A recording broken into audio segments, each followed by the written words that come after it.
Ladies and gentlemen, boys and girls, welcome to the second preparatory week of NFL football. We're getting ready to go into week two. We finished with week one. Actually, right now, week two's first game, Thursday night game, has just ended. We're a little late recording this one, so hopefully it gets to you on time Friday. But we got a special episode in store for you today. A lot of things going on in the NFL world. A lot of things going on with this podcast. It's going to be a lot better in many different ways. We've been working on a couple things, and we're ready to give it to you this week. As always, I'm your host, Lob City. Welcome to the Football Stooges, the stupidest way to cover football imaginable. And I couldn't do it without these group of gentlemen next to me. First, coming off of an Eagles win literally just seconds ago and ready to down a Yingling, it's the one and only Mastodon. That game was too close for at the end right there. You won by like 13 almost. Too close, my ass. Yeah. 6 points, assholes. That's close as my house from Tokyo. Suck it up. Wah. Somebody who wished he would have won by 6 points on Sunday, it's Mamba. I'm just gonna say I'm not surprised. Yeah, I had it low happens. expectations to begin with, and they will stand like that. Okay. Yep, there we are. A man who won by more than 6 points this weekend, Girlami. Do, go, Pack, go. Yep, I just felt that coming. What? Got him. 1-0, baby. 1-0, baby. I can still imagine, though, if the Packers would have lost, Girlami would have been even more, like, just distraught than Mamba is about the Bears. I would have True. showed up to the podcast I'm blackout really drunk. not even distraught at all Blackout because drunk. I already had the expectations. I would not have to be remembered this disappointed. episode from Ugh. start to finish. Alrighty, and last but certainly not least, a man who almost beat Maston's Eagles. Well, his team almost did. It's K-Duff. I'm not even mad about that more. I got the serotonin I needed when the Red Sox fired Kyle Bloom this morning. There you Who go. cares about baseball? Shut the fuck up. Exactly. Shut the fuck up. Exactly. Shut the fuck up. The Phillies Exactly. are going to the postseason, okay? Hey, the Cubs are Fucking Cubs are losers. good. And on What? that note, run the damn ball. God bless. Yeah, good night. All right. This is a football Good podcast. night. Sometimes we can talk about other sports. We're not going to talk about paint drying on a wall inside of an arena, all right? Sorry, so let's my just cut it with religion's that. football. We're My going to talk religion's about sports, football. not, God, I don't- pastimes like baseball. Yeah, exactly.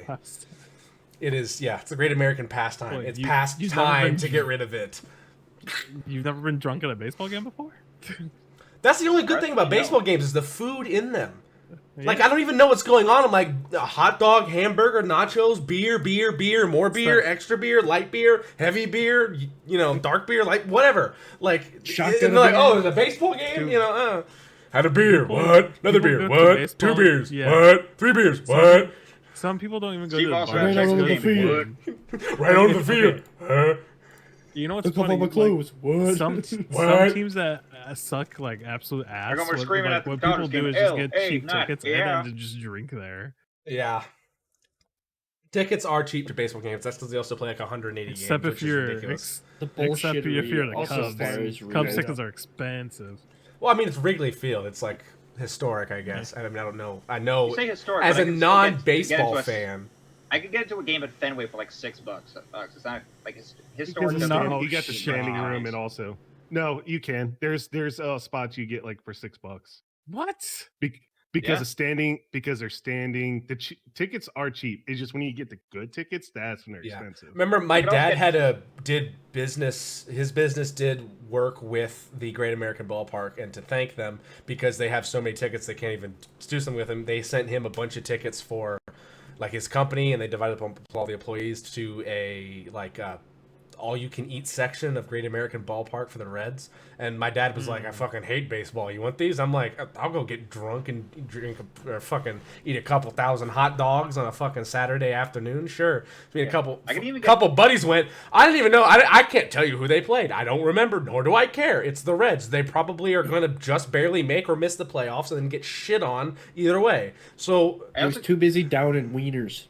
I also Exactly. get a bit of a hookup because I also get a bit of a hookup because my cousin's girlfriend, he's been dating for like 10, 15 years, she's the vice president of events for the Sox at Fenway, so I can literally just go to her if I want like free tickets to a game or something. Oh shit. Hey, Okay, so come you on. have it in. So you can Yeah. go and have nap time whenever you want. I mean, to be fair, I have a great deal. My mom is a graduate of the University of Michigan, and she has been buying season tickets with her roommates from college for a long time, and they're basically like my aunts and uncles now. And so I go, like, I went last weekend to the Michigan football game. I'm going this weekend for the night game against Bowling Green. But, like...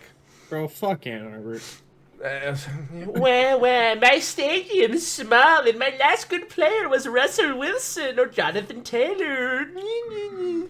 Actually, we have one of the best running backs in the country, but we don't know how to fucking use him. Yeah, he's not a good running back. He doesn't have a good line. So Yeah. Well, they're trying to make him a receiver now too, and it's just not working. He is a runner. run the damn ball. That's what I'm saying. Anyway, Back to Yeah, the well, tell that to dumbass Fickle. we have a lot.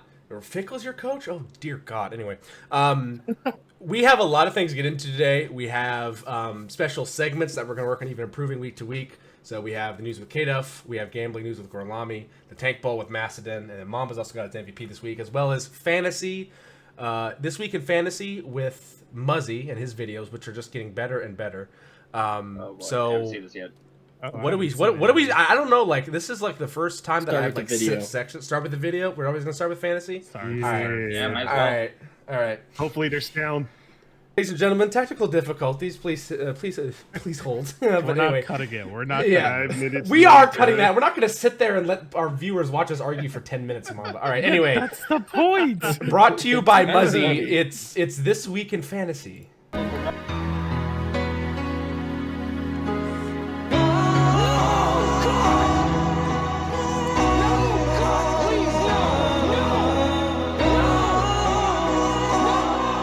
This week in fantasy. Now you fucked up! Now you fucked up! Now you fucked up! Now you fucked up! Now you have fucked up!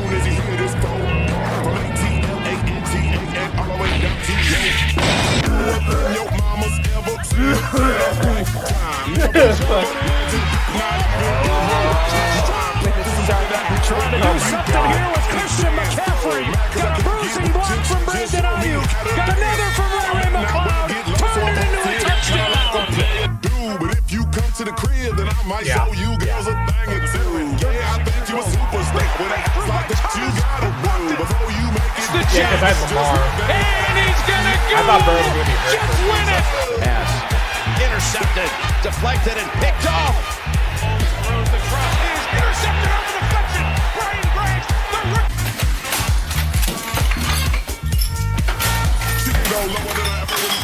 And where were you? I was over on the bench.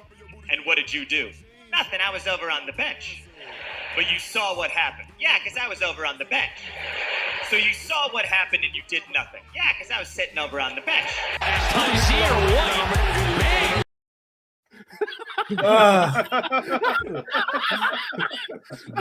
Clap it up for Muzzy. I love Clap that it this up is for fun. Muzzy. This is for you, Muzzy. Oh man, that was great. Again, another. what's- Go ahead. Go Oh, ahead. go ahead. I was gonna say what's funny is we had Bears Packers week 1, and then we had me Gorlami week 1. Yeah, that was a good match. I think the NFL's watching this podcast for sure. Oh yeah, And Roger they're, Goodell. figured Roger out- Goodell's got his back Roger pocket. Goodell's like, He changed that ooh, fucking this is a script." change. Yeah, I would love for him to write us into the script in some way, like he writ the Kelsey brothers podcast into the script, so they played each other in the Super Bowl kind of script, and they made the Bengals lose because the Bengals totally should have won in that, and then won the Super Bowl, and whatever. But Yeah, it that'd be wasn't part of the cool. Script, I'm just saying. I wasn't You part just of the had your script, own so yeah. line fucking sucked. Well, that was 2 years Still ago. does. Last year we had a lot of big Last year it injuries. was mediocre. Yeah. This year it's Well, just stupid. Last year was injuries though. Awuzie was out, Collins was out, T. Higgins was suffering from something, and then Burrow was, didn't have any time. Burrow. Yeah. It was cold. Ice We're cold not- Burrow. We're now looking for a right tackle, which brings us to the next part of the news. It is going to be Hey Duff news, everyone. And I get a desk. It's not just a second-handed IKEA desk. This is interesting. There's studio. Yeah, I do. I got a studio desk. Okay, so Where's welcome the to funny KDF watermark? News, I guess. Corey Taylor's shirt on. I just saw him last night. I just saw him Fucking last hell. night. Get off my back. Anyway, so we're going to start out with injuries. Get the big news out of the way. What I thought would have been the biggest injury this week was Ravens running back J.K. Dobbins out for the year with a torn ACL. And just to go through these real quick, if you were a guy in the AFC who had a healthy ACL going into this week, it was not a good week for you because it wasn't just J.K. Dobbins. Browns offensive tackle Jack Conklin also out for you for tearing his ACL and MCL. And, of course, a big one, Jets quarterback Aaron Rodgers, only 75 seconds playing regular season football for the Jets, tore his ACL, out for the year.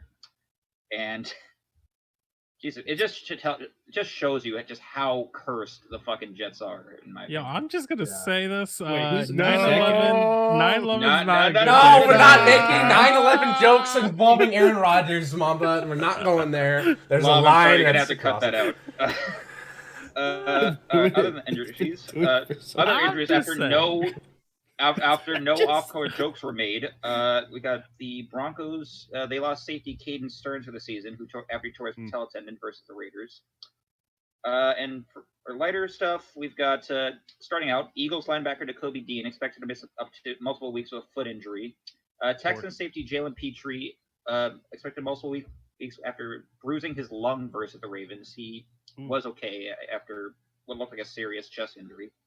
Steelers have lost defensive tackle Cameron Hayward to a groin injury for about 8 weeks, as well as wide receiver Deontay Johnson with a hamstring injury. Panthers, I dropped him and the real Panthers have lost cornerback J.C. Horn for a similar hamstring injury, which we don't know exactly how long it's going to be, but Frank Reich is saying that it's probably going to need surgery and he's going to spend some time in the IR. Now, moving on to signings, we finally have seen an end to the Chris Jones holdout for a huge haul of 1 year, $19 million plus some flotsam and jetsam for incentives, which honestly, in my Chris opinion, Jones, that's just a fire his holdout. agent. That is just a holdout. That is we can't get anything done, but I don't want to lose value.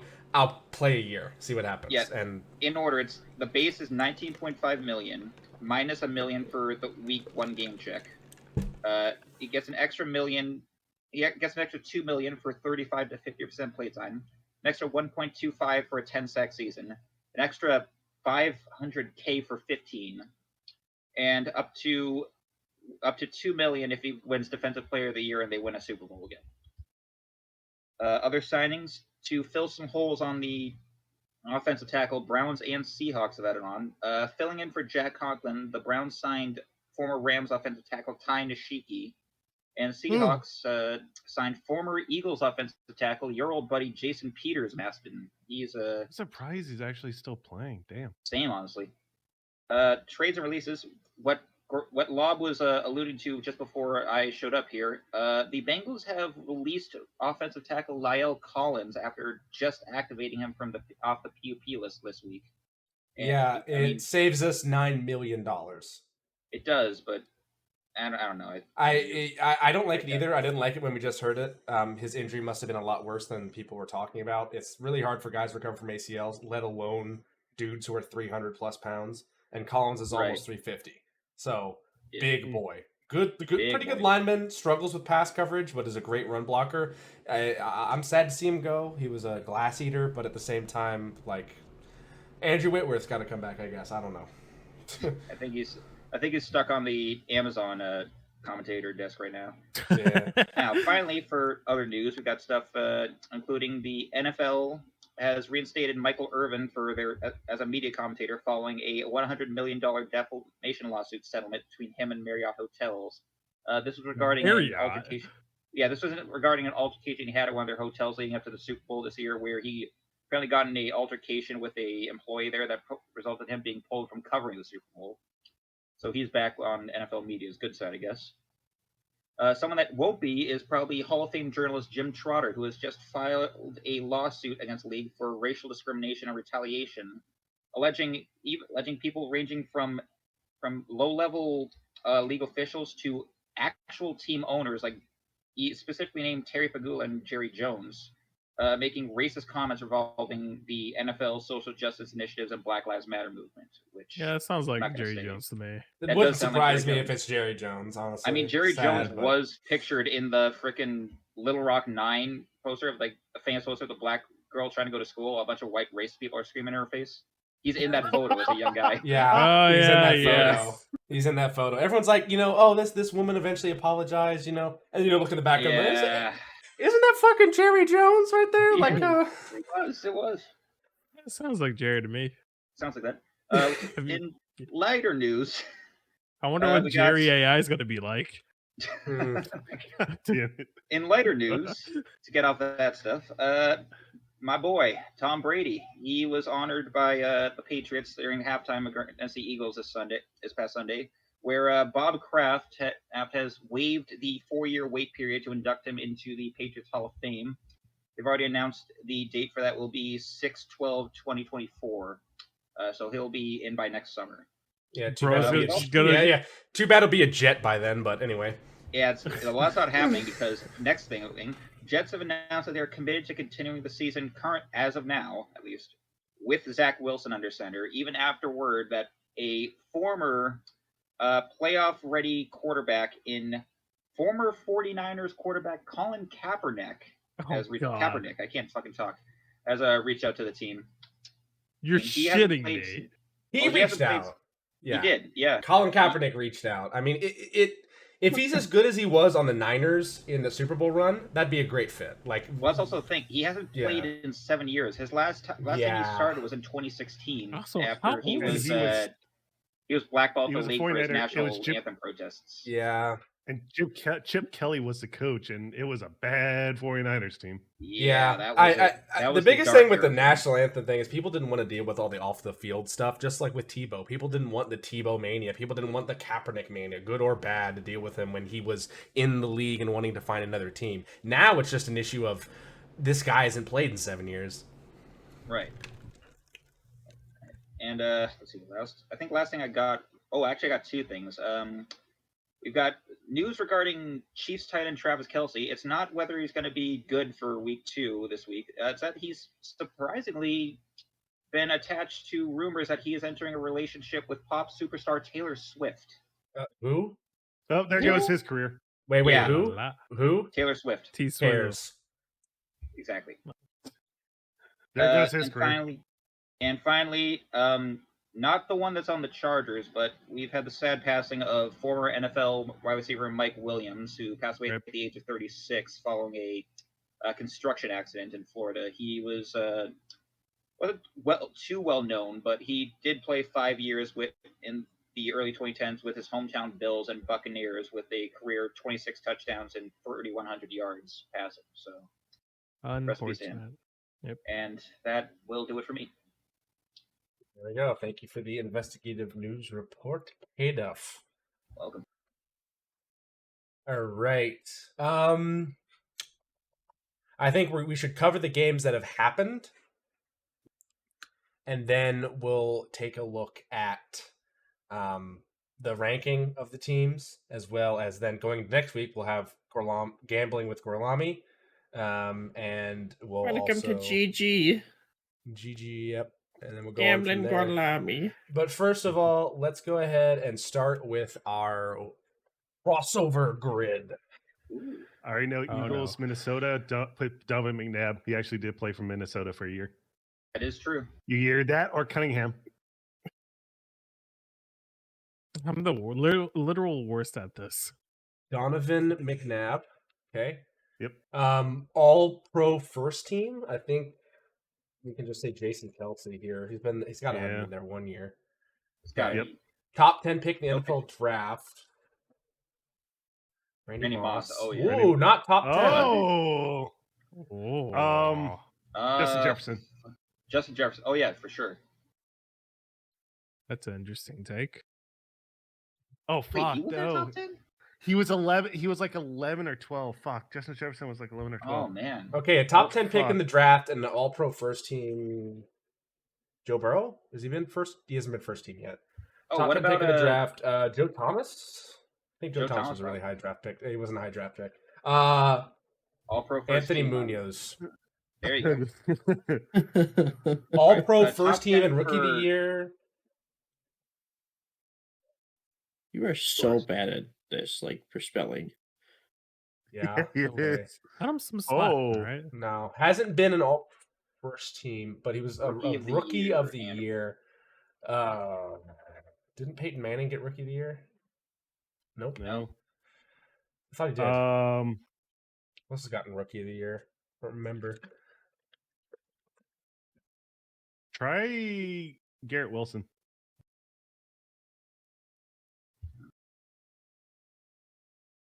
Nope. No. All pro first team and rookie of the year. Isn't there an offensive and defensive rookie of the year? Wasn't JJ Watt defensive rookie of the year? Tried JJ. I did. Yeah, you tried. Yeah, that's not JJ. rookie of the year. Oh, what about TJ Watt then?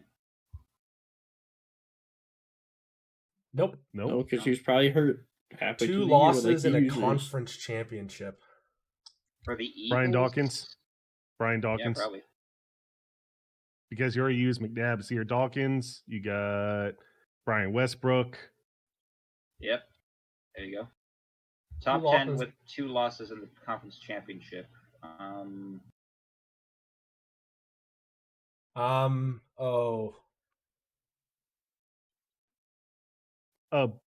Who was Hey, that conference? edge rusher for the Bills? Bruce Smith. He went to Super Bowls. He. I don't think they. But you have to have to- lost there too. No. But that was not conference championship games. They lost to the they Bengals probably in the had conference divisional. championship, I thought. That's probably only one, but not once. 2. What about no? Yeah. Fuck, this is a tough grid. Hold on, I want to check something else too. Wait. Oh yeah, he has lost 2 conference championships. Yeah. Yeah. 2 losses in the conference championship and rookie of the year. I don't know rookies of the year. That's the thing. I don't know rookies of the year. For guys that have lost twice in the championship. Damn, Bruce Smith was not a rookie of the year. Fuck.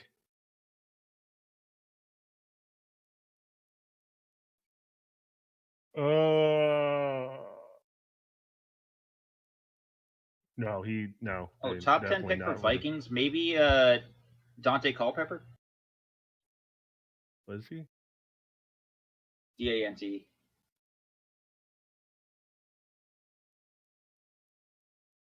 Just spell Culpepper. Just go Culpepper. Can't click it. We already used it. Ah! Oh, we have. Shit. Top 10 pick in the draft. Top 10 pick in the draft. Was it? Hold on. Oh, it's Minnesota in top 10. Okay, never When mind. was Jared Allen picked? Ooh, That's so long ago. I don't even Was remember. it Jared or Jared? Jared. Jared. D Nope. for Delta. Not a top 10 Damn. pick. All right, never mind. Top 10 pick in the NFL draft. Top 10 pick in the NFL. We can also think of people that were a top 10 pick that just played on the Vikings Oh, at some point. dude. Adrian Peterson. Adrian beat your son? He was top 10 pick. Oh my god. Yeah, Was he he? was number 7. Yeah. Adrian Pearson. There we go. Okay. Now we need rookies of the year, and I don't really remember any. Actually, Honestly, no, we someone already should use a did. look up of rookie of the year list. Yeah. Fuck. NFL rookies of the year.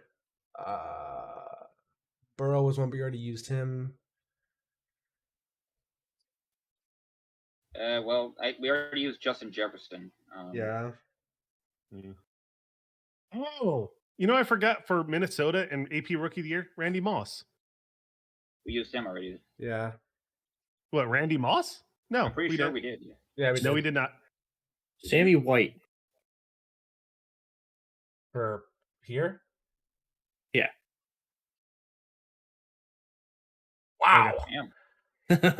That's a fun. AP Right, Rookie now of we the need Year, AP All Pro. So someone that was a Rookie of the Year that became an All Pro first team player. Anybody. So just a Rookie of the Year at any time. Oh, Percy Harvin was too. Holy shit. I think this is. Try Percy Harvin? I'm just thinking of greats. I'm just thinking of great players. I'm trying to. Has Odell been All Pro? Yeah, shut up. H. Nope. No. Hasn't been all pro first team. These have to be like Joe Montana. Nope. Jeez. Todd Gurley. There we go. Todd Oh my Gurley. God! All right, Oh, T yeah, plus Gurley losses would. conference and then AP Rookie of the Year. All right, let's find a Packers player here real quick.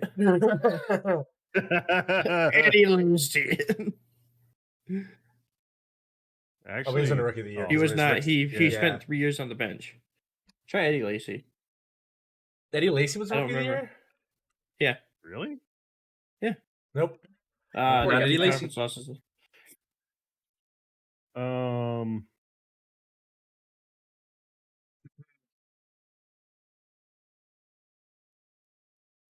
We got Rookies of the Year that you can just name. We might be able to get some of them here.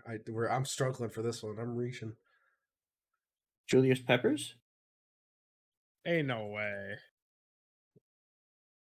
He was with the Packers, so there's a chance. What about Big Ben? Hey, Julius Peppers. Oh. Wow. Julius Peppers Because was? Carolina. Also, Oh, I thought I yeah. put Peyton Manning here. Wow, it did have Roethlisberger. Huh. They had Big Ben.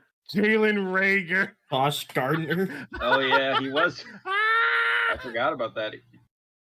All right. Let's go ahead and move on to recapping the week. Yeah, here we go. First game recaps. We'll start with the Big Thursday win for night your game. big win for your boy. Your big win for your Yep. boy. Not the Picking the same old Lions. Lions, but the 1-0 Lions. Oh, yeah. Detroit Lions 21, Kansas City Chiefs 20 in Arrowhead. That was the NFL kickoff on Thursday night of last week. We'll start out with the Lions side of things. Jared Goff, 22 for 35 for 253, 7.2 average, 1 touchdown, no picks, only took 1 sack, and had a 94.1 rating. For rushing, you had David Montgomery, 21 carries, 74 yards, 1 touchdown. Gibbs, 7 for 42. Then for receiving, Josh Reynolds, 4 for 80. Amon-Ra St. Brown, 6 for 71 and a touchdown. Sam Laporta, 5 for 39. Cliff Raymond, 1 for 20. Jahmyr Gibbs, 2 for 18. Brock Wright, 2 for 17. And Marvin Jones Jr., 2 for 8. On the Kansas City side of things, Patrick Mahomes, 21 for 39, 226, 2 touchdowns, 1 pick, a QB rating of 77.5. Mahomes also had 6 carries for 45 yards. He was their leading rusher. Behind him was Pacheco, 8 for 23. Clyde Edwards-Helaire, 6 for 22. For receiving, Marquez Valdez-Scantling, 2 for 48. Justin Watson, 2 for 54. Noah Gray, 3 for 31. Pacheco, 4 for 31.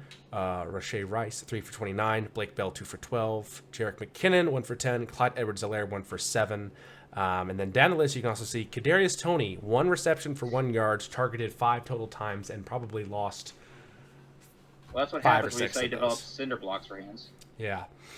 Detroit Lions MVP, Kadarius Toney. Yeah.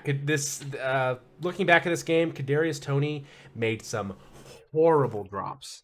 Yeah, Some he had horrible more offensive Yeah, savvy he was not against having a fun Giants time. fans on Twitter than he did about this game. Yeah. Yeah, it was not good. My biggest takeaway from this game is that the Lions have a very complete team, and they should be in good position to win the NFC North this year. They're in position to do so.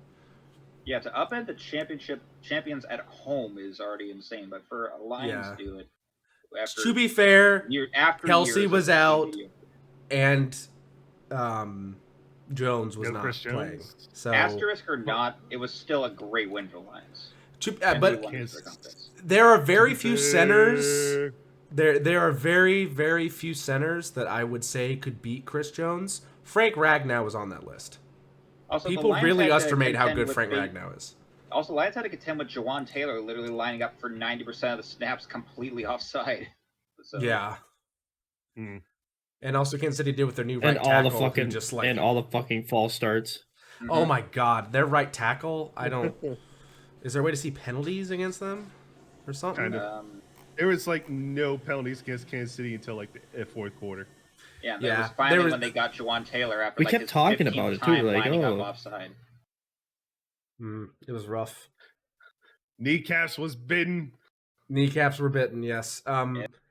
Good performance by the Lions in a lot of ways. Again, Jared Goff had better numbers and a higher rating than Mahomes. I loved Dan Campbell's post-op conference when they were talking about what you learned after this game. He's like, I didn't learn a damn thing. I just confirmed what I knew. Oh yeah. Oh yeah. But I mean, these numbers from a Chiefs team, obviously no Kelsey, but your best receiver had 48 yards on 2 receptions, and your top runner was Patrick Mahomes, and Mahomes went 21 for 39. What are we doing? You got to find someone to catch the ball here. Well, I mean, Matt Nagy is our offensive coordinator now, so that might have something to do with it.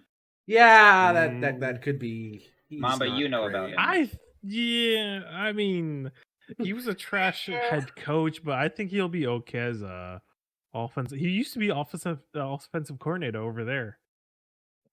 Yeah, he was. He's part of the Andy Reid coaching tree, and went back. So I think he's fine. He'll be fine. The drops didn't help. Plus, also maybe week 1, but I think it's I just want to know how many sad boy cheeseburgers Andy Reid ate Thursday night. Also, my boy Aiden Hutchinson, listening to sad Gucci songs. He had 3 out of the 7 total quarterback hits. Yeah, Hutchinson's getting better and better. Shout out to Brian Branch breaking the breaking Mahomes' streak of not throwing a pick in a Week 1 game. Yep. Good first down. Good Jared first, Goff. Touchdown for the rookie. Jared Goff is Mahomes' kryptonite. Who'd have thought? He's a bad man. Yeah, he's undefeated against Mahomes. I'm pretty sure it's just Casey just had a little funk, after Super Bowl funk. Maybe, but also at the same time, the weapons they have on offense are Travis Kelce. Exactly. Travis Kelce. Because Valdez-Scantling's okay. Maybe Pacheco. Pacheco's streaky. Pacheco's 8. I put it on a tentative. The only thing number that 2. really makes Valdez-Scantling a threat is his speed. I mean, you can say the same thing about Tyreek Hill. Tyreek Hill doesn't get contested but catches or anything. Or Edwards Hilaire, too. He was Tyreek Hill can catch a wide open pass. Valdez-Scantling, that's a gamble. True. Very true. All right. Final score, Detroit Lions. Yeah, Detroit Lions 21, Kansas City Chiefs 20. Moving on to the Sunday slate of games. Panthers, Falcons. Box score here. Bryce Young versus Desmond Ritter. My goodness. Ritter. But they're rushing. Panthers The 10, Atlanta Falcons 24 from Mercedes-Benz Stadium. Atlanta Falcons get the win by 14. Great game for them. Not a bad day for Bryce Young. Not great either, but especially from the first game in the NFL for a rookie quarterback, not bad. Went 20 for 38 for 146, 1 touchdown, 2 interceptions, only took 2 sacks, and had a rating of 48.8. 2 interceptions hurt him there, but could be worse. For Carolina's rushing, Miles Sanders 18 for 72 and Chuba Hubbard 9 for 60. Bryce Young also scampered for 17 yards on 3 carries. Receiving, my boy Hayden Hurst 5 for 41 and 1 touchdown. Actually took the first touchdown from Bryce Young and threw the ball into the stands, but luckily got it back. Miles Sanders 4 for 26. Terrence Marshall Jr. 2 for 23. Jonathan Mingo 2 for 17. Lavisha Chenault Jr. 2 for 16. Adam Thielen, 2 for 12. Drew Hubbard, 2 for 9. And Giovanni Ricci, 1 for 2. Then on the Atlanta Falcons side of things, Cincinnati boy Desmond Riddler, 15 for 18 for 115. 1 touchdown, 4 sacks for negative 24 yards, and a rating of 111.8. For rushing, Tyler Aguilar, 15 for 75 and 2 touchdowns. Algier. And then Bijan Robinson, 10 for 56, rookie out of Texas, looked very good. Kyle Pitts was their leading receiver with 44 yards and 2 receptions. And Matt Collins, 3 for 31. Bijan Robinson, 6 for 27 and a touchdown. Tyler Aguilar, 3 for 19. And then Drake London actually did not get on the board. And Desmond Riddler somehow caught a pass for negative 6 yards. So here we are. It got batted. He caught it himself. I forget if it was in this league or my other one, but I was going up against Drake London, and I was laughing my ass off when I saw he got 0. Yeah. Easiest. Drake London was targeted only once as well. This was Atlanta Falcons are going to look like one of the teams this year that actually is run heavy because they just don't have a quarterback. They just don't. I thought they were going to be a headline to trade for Trey Lance, maybe, but maybe they're saying, hey, let's go get Caleb Williams or let's go get somebody else. we'll wait another year and maybe get Caleb Williams the next year or J.J. McCarthy or somebody. But well, they need to suck a lot more for that to happen because right now Yeah. Arizona is leading that charge by a lot. Yes. by a long shot. Also, Atlanta's defense is not bad. No, they No, did some massive. They added Jesse Bates, which is a great pickup, one of the best safeties Jesse in the Bates. league. I think they added on David Onyemata and Shai Tuttle as well. Mm-hmm. And they had a good rush to begin with. They had a good line. You remember, they were like the Bucs' biggest problem against the Falcons last year was they couldn't protect Brady because the front 4 or 5 for the Falcons was dangerous. So here we are. Kyle Pitts fantasy users are still screaming, upside, upside, upside, and I'm screaming they need a quarterback, they need a quarterback, they need a quarterback, but you know. And I know we all were laughing at the Falcons for taking Bijan at 8 this year, but he looked great in his opening. I have to say. Right. Yeah. But he's not going to last them forever. Probably really not. good running backs that last a long time, like a Frank Gore and Smith, are few and far in between. So we'll see how it goes for him. So yeah, but as long as that defense holds, as long as that run game is still strong with Algier and Bijan, I think they'll do good. Yeah, because the NFC South is anybody's game. It's so really shit. is. It's anyone's game. Yeah, so we'll see how it goes. But again, a good win for the Atlanta Falcons, putting up a 14-point win against the Panthers, 24-10. Next up on the list, Jaguars and Colts. No, no. you skipped the Browns. No. You go back up there, you son of a bitch. You do it right now, motherfucker. You go back up to that game. Let's talk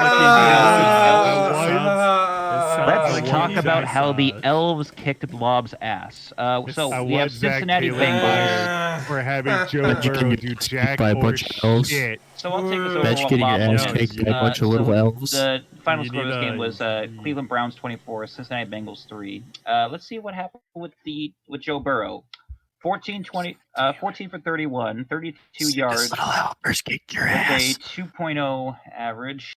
No touchdowns, but no picks, so that's good, I suppose. And he was sacked twice for 15 yards. They also then put in Jake Browning, who also didn't really do too much in relief. Rushing was probably one of their strongest ones. Joe Mixon, 13 carries, 56 yards for an average of 4.3. No touchdowns across the board. That includes for Chris Evans, 2 for 12. Trayvon Williams, 2 for 7. Jamar Chase, 1 for 2. And the rest were negatives. Lob, if you could unturn yourself and scroll down a little so I can read how bad your receivers were. I got to do my job. Jamar Chase, 5 for 39. Joe Mixon, 3 for 17. Irv Smith Jr., 3 for 17. Tyler Boyd, 2 for 10. T. Higgins, double negative. And then Chris Evans, 1 for -1. I'm laughing, but I have Jamar Chase in fantasy.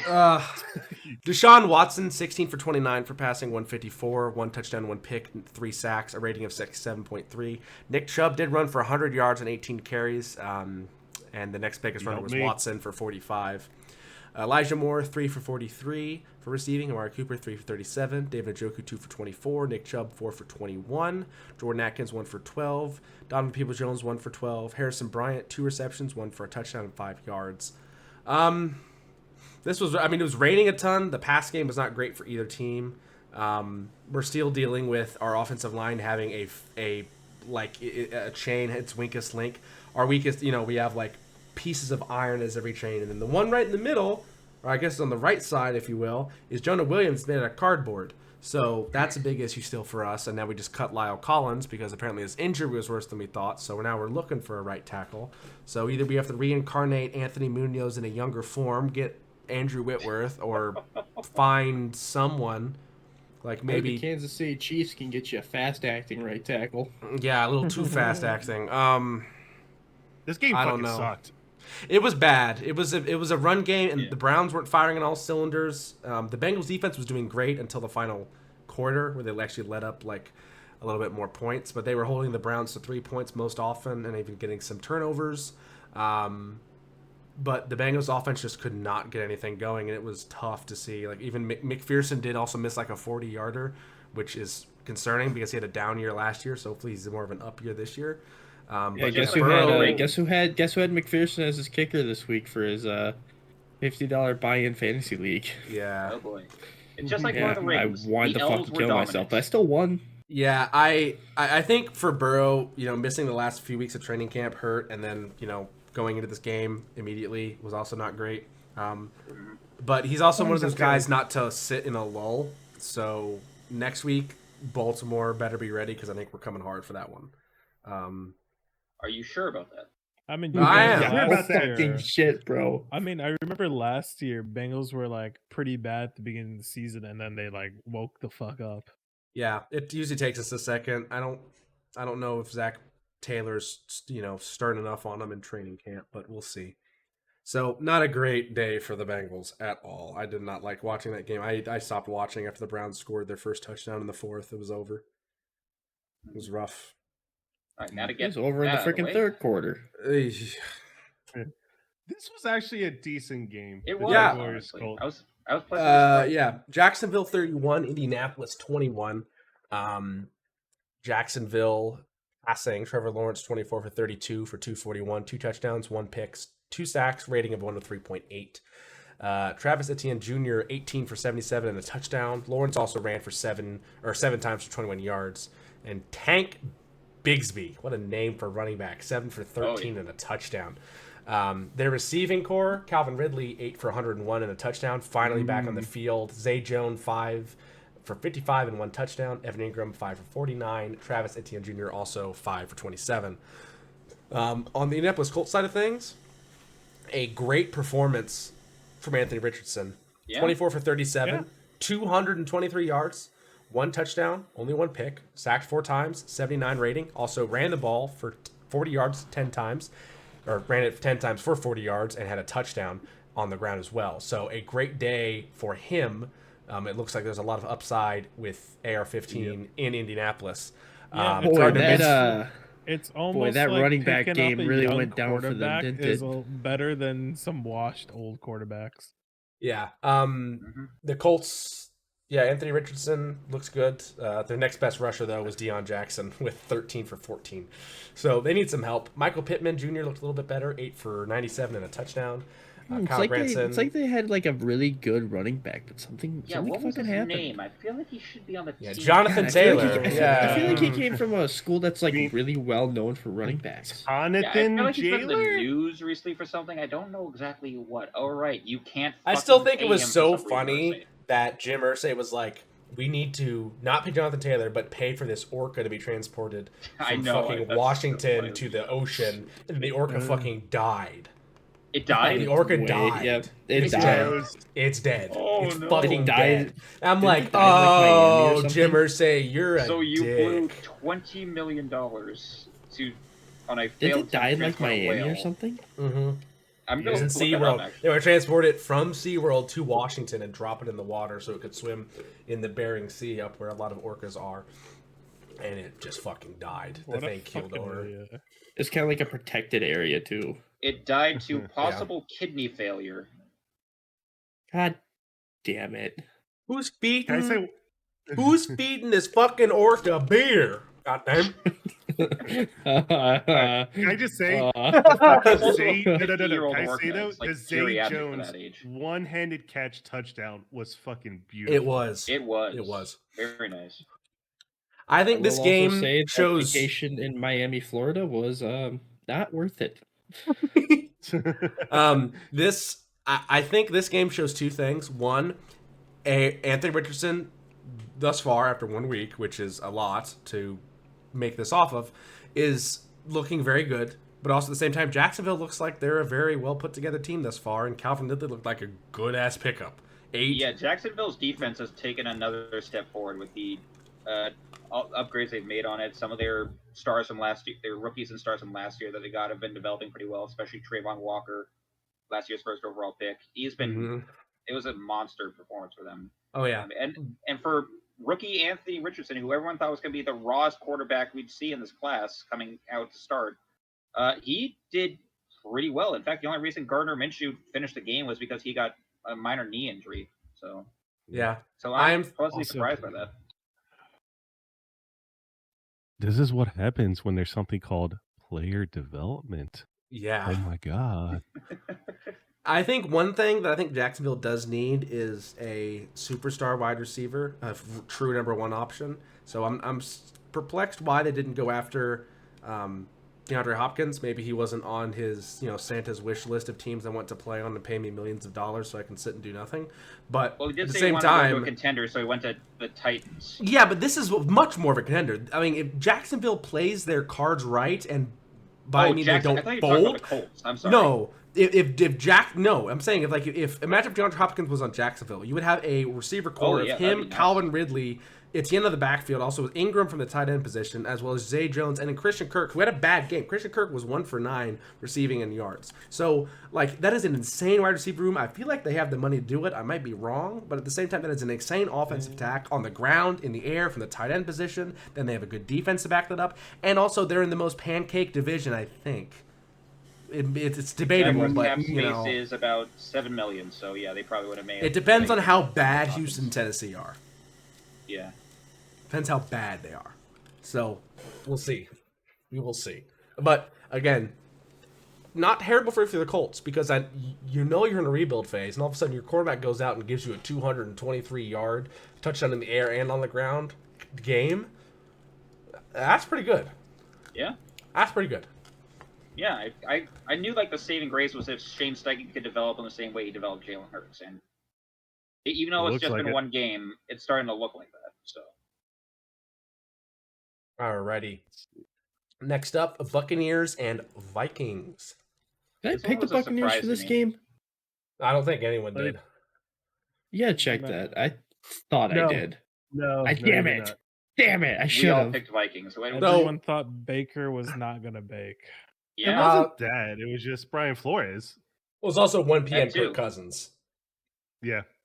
So, final score, the Tampa Bay... What does that got to do with anything?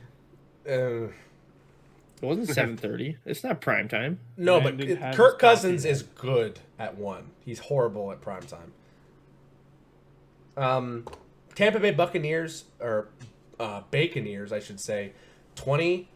Minnesota Vikings 17, the final score for Tampa Bay. Baker Mayfield 21 for 34 for 173, 2 touchdowns, no picks, 1 sack, a QBR of rating of 94.4. The lead rusher, rushing stats were kind of down for both teams in this game. Rachaad White, who looked good last season, only had 39 yards and 17 carries. Next biggest rusher was Sean Tucker, 5 for 15, and Baker Mayfield 8 for 11 in a key run on a third down that got them the first down after he truck sticked a Vikings defensive back and then said, "Get your fucking weight up, boy." So, did he just dribble? Yeah, did he just dribble, man? I actually watched that entire game, and you could actually see Baker from the first quarter to the fourth quarter, he was actually getting fucking confident throughout that game. Oh yeah, it kept building and building and building. Mike Evans 6 receptions, 66 yards, 1 touchdown. Chris Godwin 5 for 51. K. Dotton 2 for 19. Devin Tompkins 2 for 10. Rachaad White 2 for 10. And then Sean Tucker 2 for 9, as well as Trey Palmer 2 for 8. For Minnesota, I left Mike Evans on the bench, and I should not. I should have grabbed more points to Cam Akers. Kirk Cousins actually had a pretty good game. 33 for 44, 344 yards, 2 touchdowns, only 1 pick, sacked twice, a rating of 102.8. The run game without Dalvin Cook, yikes. Their leading rusher was Alexander Mattinson, 11 for 34, and the next lead rusher was Kirko himself, 3 for 7. Shit. Yeah, it was not great. Who would have thought getting rid of him was a good idea? Yeah, it's almost like you shouldn't have gotten rid of a multi-time Pro Bowl receiver running Now, back. On the other hand, Justin Jefferson 9 for 150. Yikes. That was good. Jordan Addison 4 for 61. TJ Hawkinson 8 for 35. Josh Oliver 3 for 32. KJ Osborne 3 for 31. Ty Chandler 1 for 18. And Alexander Mattinson 3 for 10, as well as fullback CJ Ham 2 for 7. I didn't expect this, but this just shows you that Baker Mayfield is still a very competent quarterback and a quarterback that can win you games in this league. It also shows that the Vikings defense has a lot to fix. And I think they also lost a couple guys in their O-line. I did not report that. Isn't their defense still full of really older players? Harrison Smith was still out there, so yeah. Oh, well, maybe some, but there was a lot of new guys, I thought. True. A few, but Harrison Smith isn't Jared Allen. He can't just be a miracle cure. Yeah. Also, that turnover margin, Jesus fuck. Yeah. Bad. All those fumbles lost and the interception, that's gonna kill you. Yeah, Yeah. 2 fumbles lost. Neil Kurt Go- Hunter. I think also had a pretty nice. I'm looking at the wrong line. Sorry. Antoine Winfield Jr. with the sack. You got a few tackles over loss. They I think show an forced interception or two. fumbles? Who Think forced so. the fumble? I'm so Doesn't fortunate. say. Shows who got it. Yeah. So Yeah, it 2 doesn't fumble show recoveries and the interception on Kirk by the Buccaneers. So not a good day for Kirk Cousins in some of the stat categories. In his Again, best- in his best time 344 to play. yards. Yeah, Neither was tonight, but you'll have to wait until next week to find that out. exactly. So Tampa Bay surprising some people, and they could be in contention to win the NFC South again. So we'll see how that goes. Final score It'd be a nice race 2017. between Okay, them but and the there's still Falcons. nothing there to compete with. The Saints looked okay. What? So- You're telling me The they Saints could looked win fine with because they were Baker playing, and which not... we're going to get to now. They were playing the Titans. They could win with Baker and not Brady? All right, speaking of the Titans, the New Orleans Saints 16, Tennessee Titans 15 from New Orleans, Louisiana. Ryan Tannehill needs to go. 16 for 34 for 198, no touchdowns, 3 picks, 3 sacks, a abysmal rating of 28.8. Bring the Mayo Man out. Bro, bring Mailman out, yeah. Derrick Henry ran for 63 yards and 15 carries, no touchdowns, and he stiff-armed the fuck out of somebody. Hey, Yeah. that man had a family. Wham! If people have got Derrick Henry's number, but he can still stiff arm people like there's no tomorrow. He also caught 2 receptions for 56 yards. DeAndre Hopkins, 7 receptions, 65 yards. Nick Westbrook Akine, 4 for 58, and then Tajay Spears, 1 for 1. On the New Orleans side of things, Derek Carr, 23 for 33 for 305 yards, 1 touchdown, 1 pick, 4 sacks, a rating for 96.1. Yeah, good performance from him. The monster of a running back field that is the Saints, Jamal Williams, 15 for 45. Rashid Shaheed, 2 for 11. Tony Jones Jr., 1 for 5. And Derek Carr also ran for 4 yards on 3 attempts. As well as Taysom Hill, same stats. Receiving, Chris Olave, 8 for 112. Rashid Shaheed, 5 for 89. Michael Thomas, 5 for 61. Juwan Johnson, 3 for 36. Jamal Williams, 2 for 7. It's a kind of a low-scoring game. Both offenses are struggling. New Orleans has to get it together. They've got a couple new pieces in the backfield as well as the quarterback. They're getting some things rolling, but they turn out at the end of the game. The Titans, on the other hand, they just suck. Yeah, so it was just awful. Tannehill needs to go.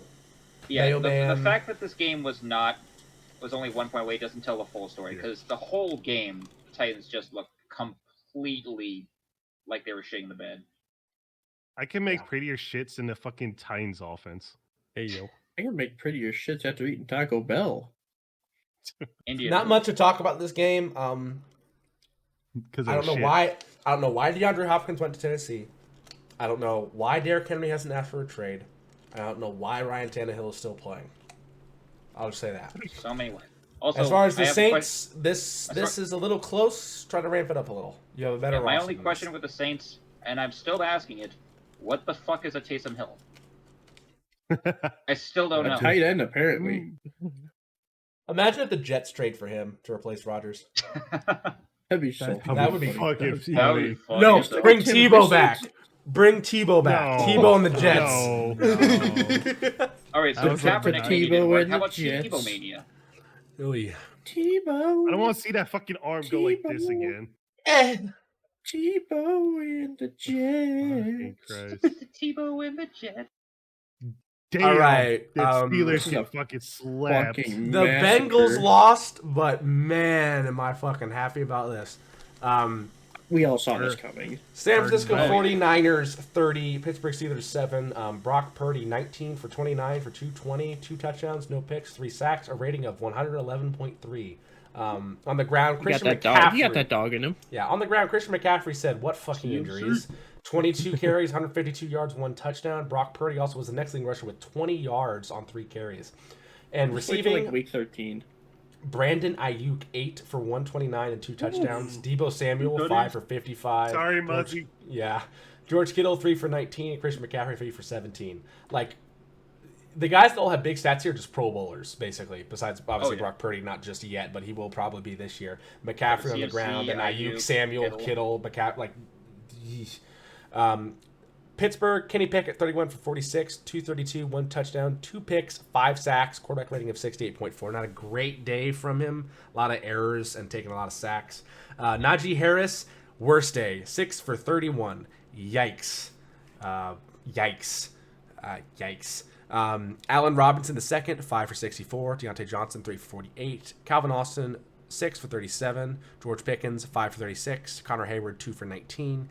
And Jalen Warren, 5 for 12, as well as Anthony McFarland Jr., 2 for 11. Pittsburgh is obviously like not wanting to rebuild fully, and I get that. Mac Tomlin doesn't want to have a losing season, but this was rough from them. They lost Cameron Hayward for the year. Najee Harris looked bad. Kenny Pickett looked rough, and their defense was our getting whole roster picked looks apart. like shit, but thank God that Mike Tomlin is not going to go 8-9 again. You mean 9-8? Yeah, 9-8. Yeah. He never had a losing season. Remember? I know. I don't think he's gonna. I think they have some ability to still able to win 9 games by the skin of their teeth. But what does that do for you? TJ Watt can only do so much. He's on defense. I get it's against the 49ers, but the defense. I like to liken the Steelers' defense to a BMW. Expensive, flashy when it needs to be, but it breaks down way too fucking often. Yeah. Like, I mean, I'm fine with Cameron it. Hayward's already out. I'm fine with it. Yeah, I'm sure a you Bengals are. fan. I'm fine with it. What I'm not fine with, well, not exactly not fine, but kind of scared about them. This Niners team, it looked like in mid-season form. Yeah. Like they picked up right where they left off. Bro, they Also, gotta win something, right? Also, I'm fucking confused.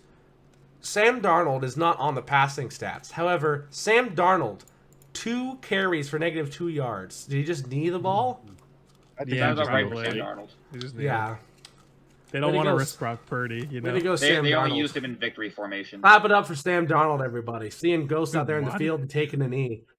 Why did they put him out there? Just take a knee. Probably victory formation. I don't know. And not have Brock Purdy hurt. It's since San Fran is so cursed with injuries. Yeah, don't make Brock Purdy kneel and hurt his weenus on his knee. So Really? yeah. I mean, So yeah, not much to say about this, but other than the San Francisco 49ers are scary and the Pittsburgh Fucking Steelers had a rough shellacked. game. Yeah, whacked Jeez. them. It was like a fucking whacking in the Sopranos, man. That was. Ooh. Oh boy. you're speaking of lucky, whacking, Commanders. You are lucky. This game was a mid-off. Arizona Cardinals 16, Washington Commanders 20. For Arizona, Joshua Dobbs 21 for 30, 132, 4.4 average on the passing. No touchdowns, no picks, 3 sacks, and a rating of 78.8. James Conner 14 for 62 on the ground, as well as Marquise Brown 1 for 29. Then for passing, their best receiver had 33 yards on 3 receptions. That was Rondale Moore. Marquise Brown not 3 a for 28. single touchdown.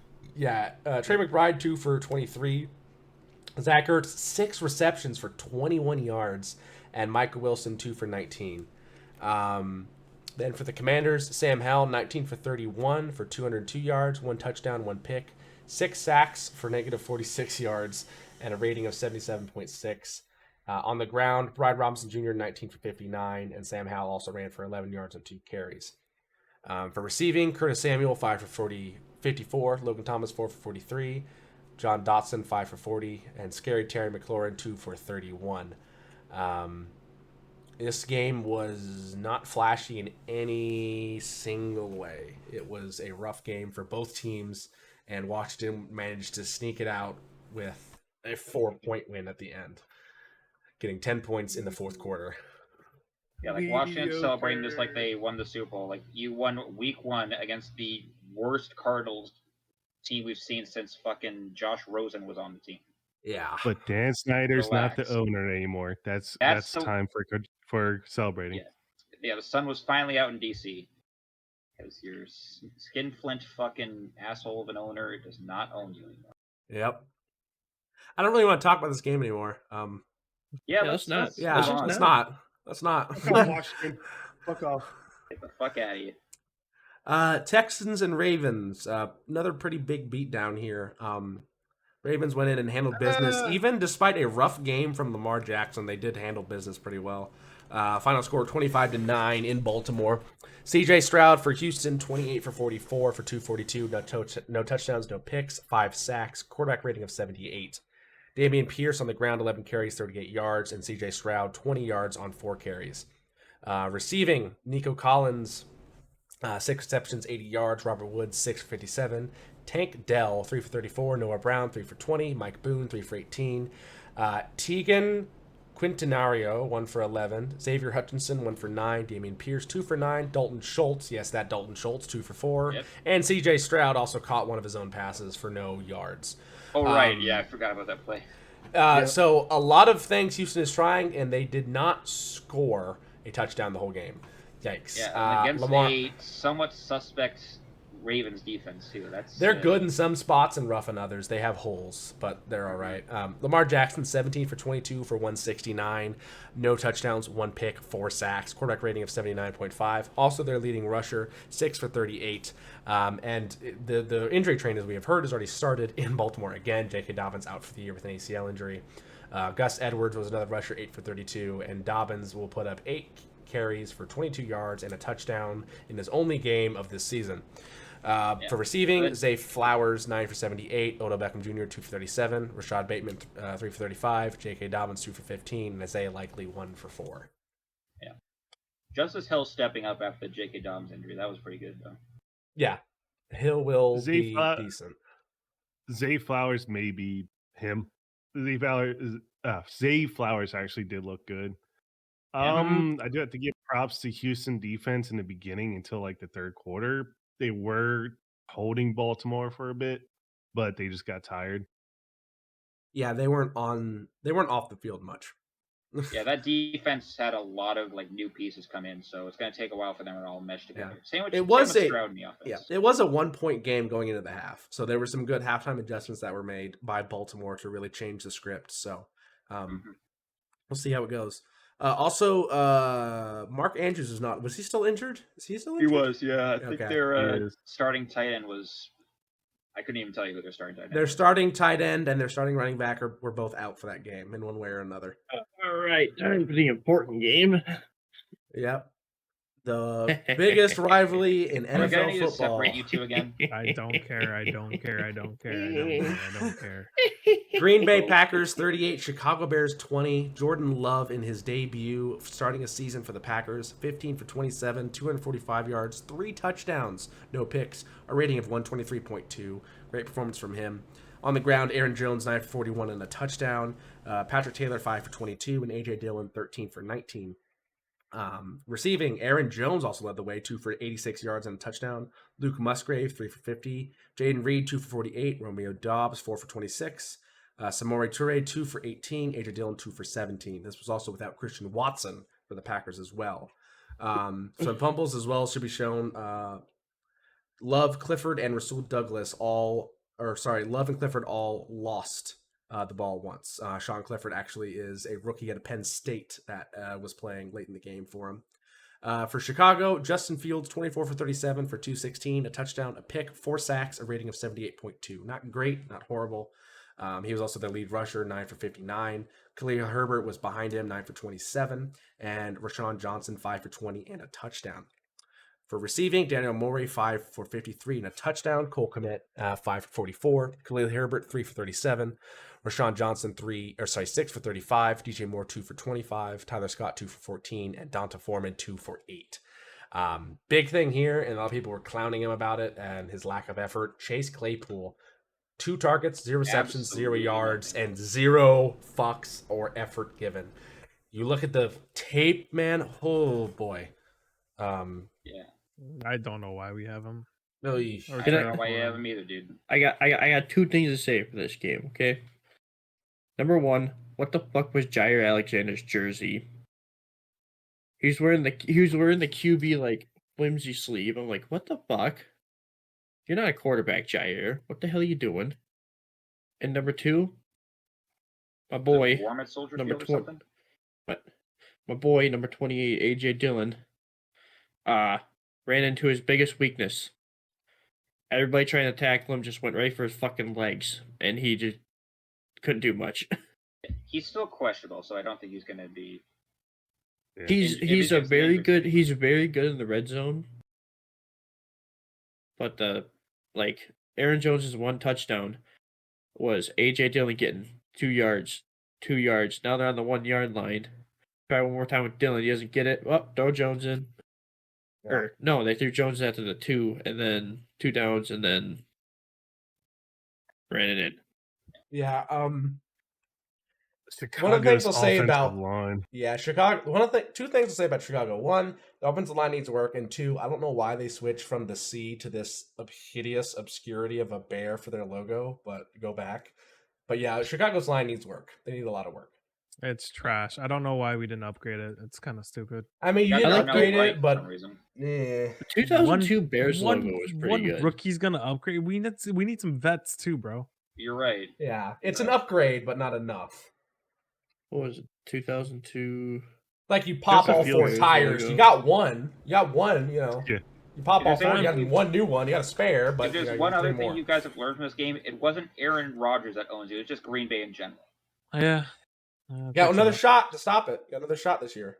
Yeah. Justin Fields had a run for his life. So yeah.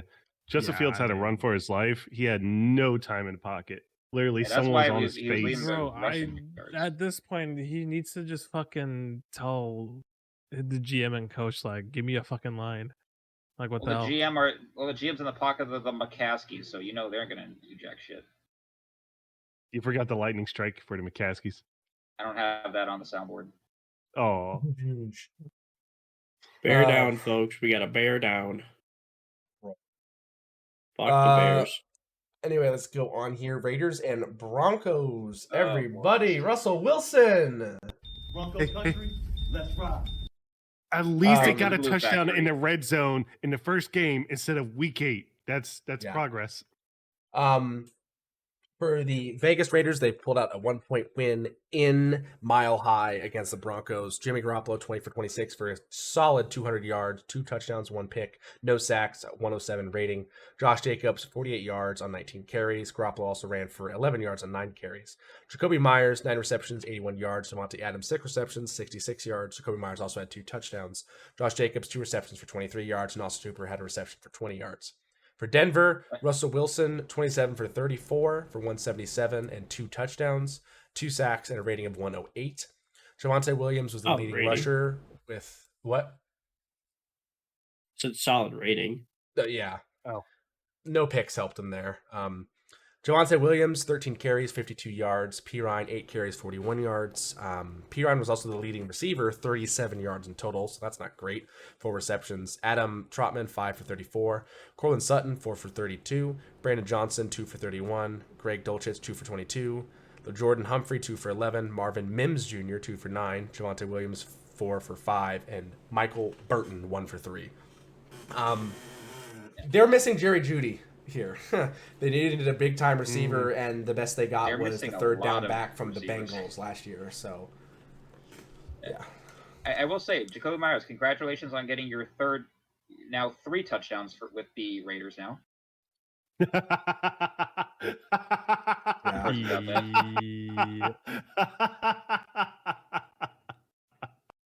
I'm sorry, that was pretty good. Yeah. So, the Raiders didn't look great, and the Broncos didn't either. This was kind of a battle between 2 teams that still have a lot to figure out. A lot. But I had a solid prediction here. Was it that Brandon Burno was going to be pissed about this game? Yeah. I still can't believe that. And this is kind of what I was saying. Like, Sean Payton will change things in Denver, but I don't think it's going to be like, oh, they're going from, 9-8 or 8-9 to like, from diarrhea to shit. Yeah. They scored in the red zone. Now. They did. It's improvement. It's improvement. It's still liquid, but it's not diarrhea.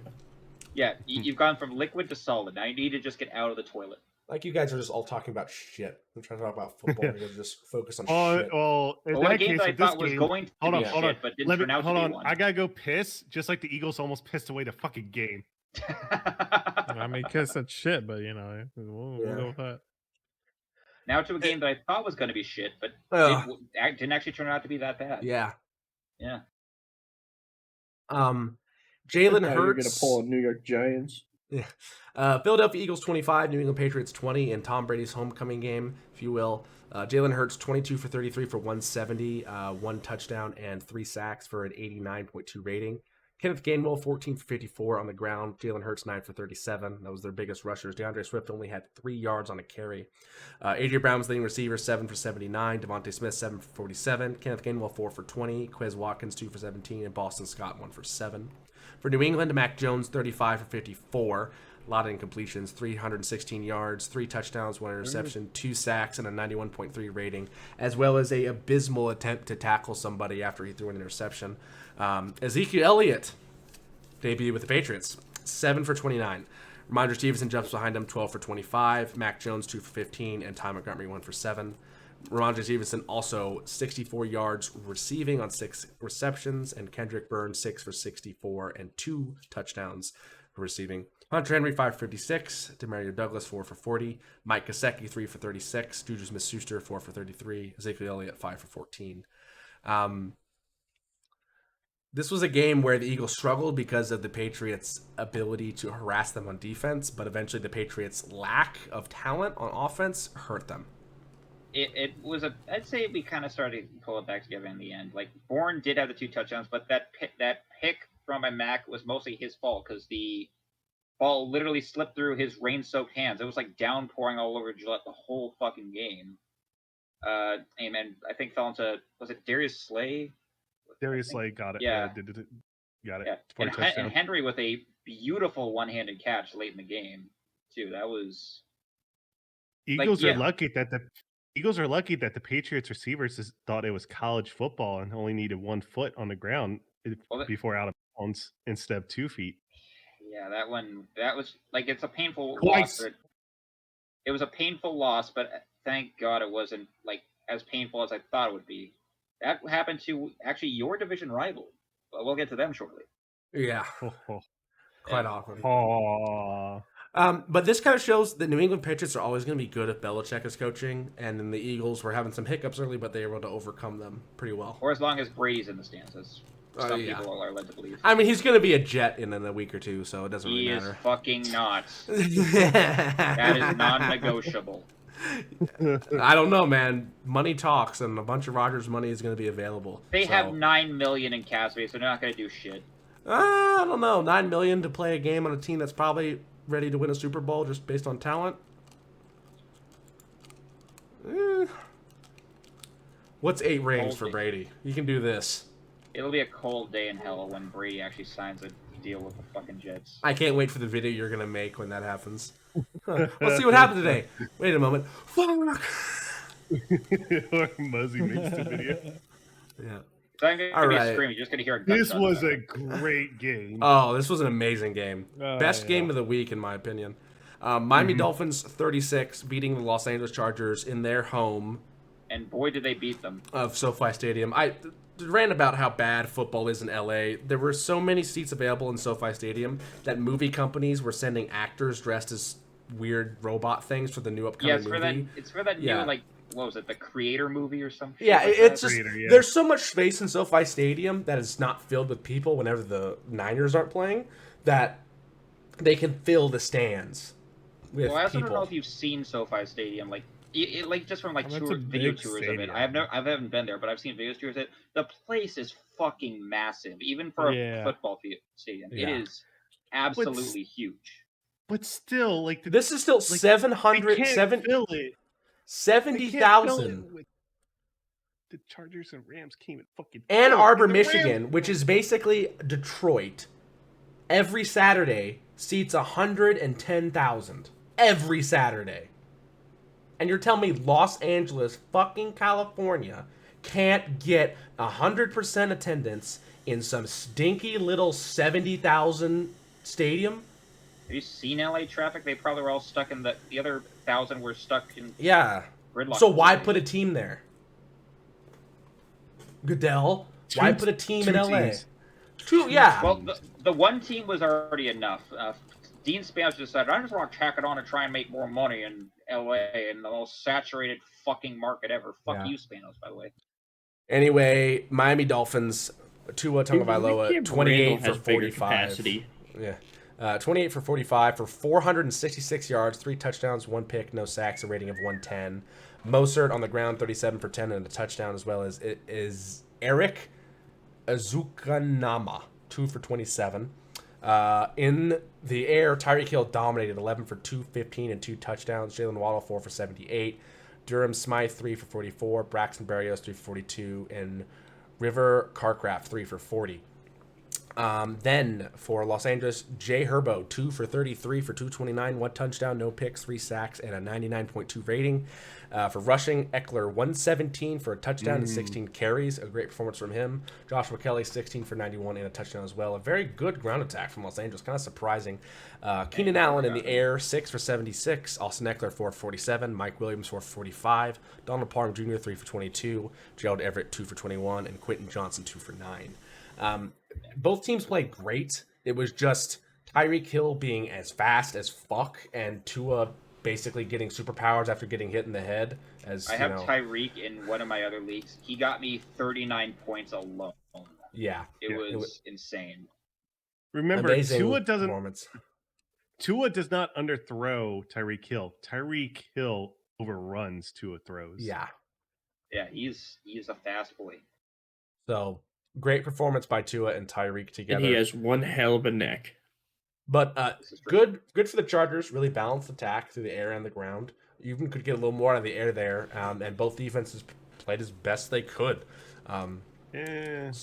Chargers defense, J.C. Jackson.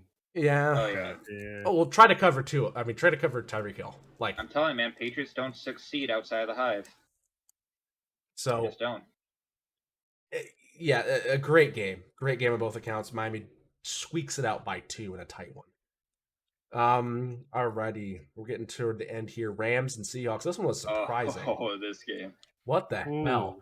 The Rams. Seahawks got torched by fucking Madden-generated players. It was bad. Los Angeles Rams 30, Seattle 13. Matthew Stafford, 24 for 38 for 334.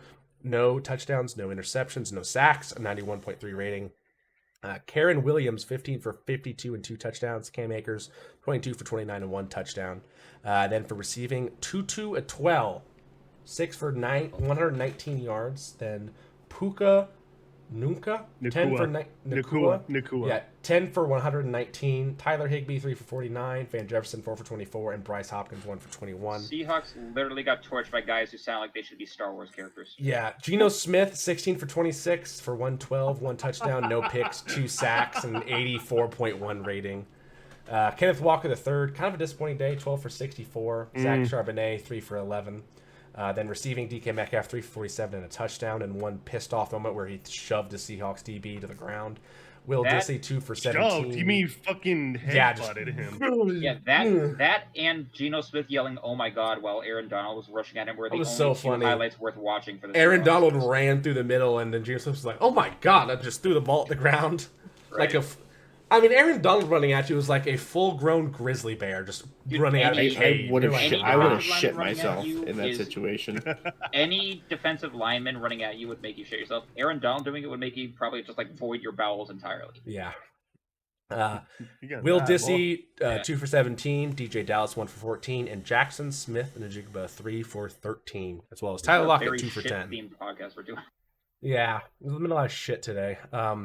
Let's talk about shit. The Seahawks did not look good. Both sides of the ball looked bad. Their defense could not stop the offensive attack of Tutu Atwell and Puka Nakua. Yeah. Yep. So Both rookies too. yeah. Yeah.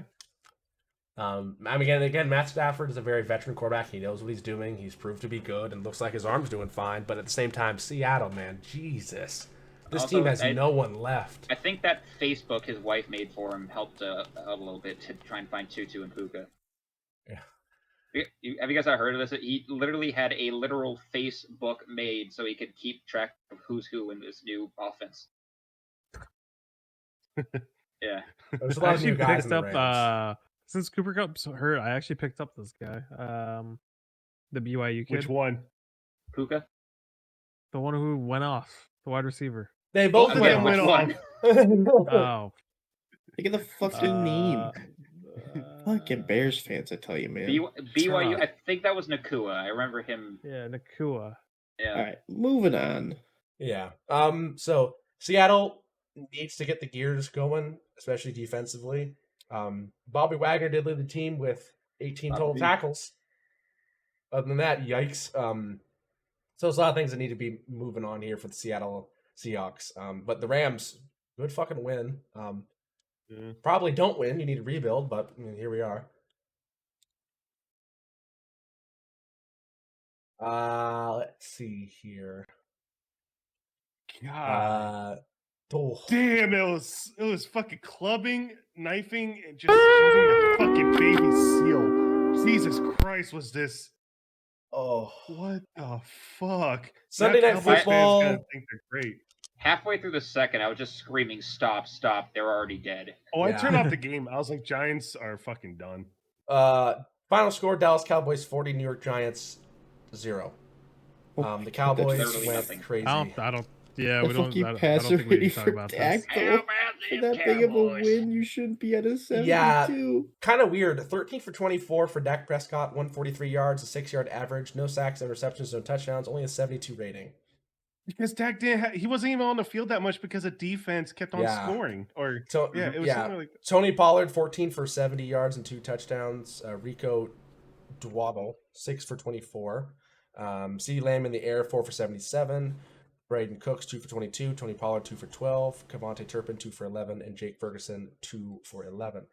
For the Giants, Daniel Jones, 15 for 28. He was sacked 7 times for negative 47 yards, threw 2 interceptions, 3 picks, and had a rating of 32.4.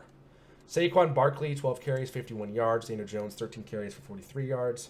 For receiving, Darren Waller, who's apparently playing through an injured hamstring still, 3 for 36. Jesus. Isaiah Hodgkins, 1 for 24. Lawrence Kager, 2 for 17. Darius Slayton, 3 for 15. Saquon Barkley, 3 for 12. Gary Bridgett, 2 for 6. Paris Campbell, 1 for 2. And Daniel Bellinger, 1 for 1.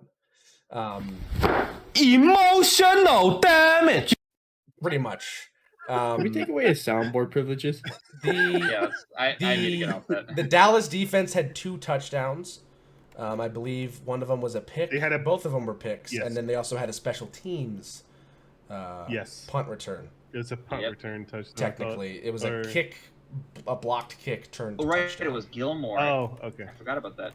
Yeah. And it was, I think the pick 6 was by Noah Ikpenagany, who they literally just picked up from the Dolphins. So. Yeah, I think it was. Oh, yep, there it is. So pretty good job by Dallas. Their defense looks a lot better. Hopefully Dak gets a little bit better than this, but again, he wasn't on the field much because the defense was killing it. Not much else you can say. It's looking like the Giants have a long way to go because they looked really good last year, and this is not a good way to start the season. 40-point loss. Yikes. 40-point loss. Yikes. Are the Cowboys good or Giants bad? Giants are bad. I'm not going to say Cowboys are good. It's both. Fuck. The Cowboys defense is vastly improved. What a Monday night game. 16-22. Actually, now I think about it, this is probably the game of the week for so many reasons. Final score, 22 for the Jets, 16 for the Buffalo Bills.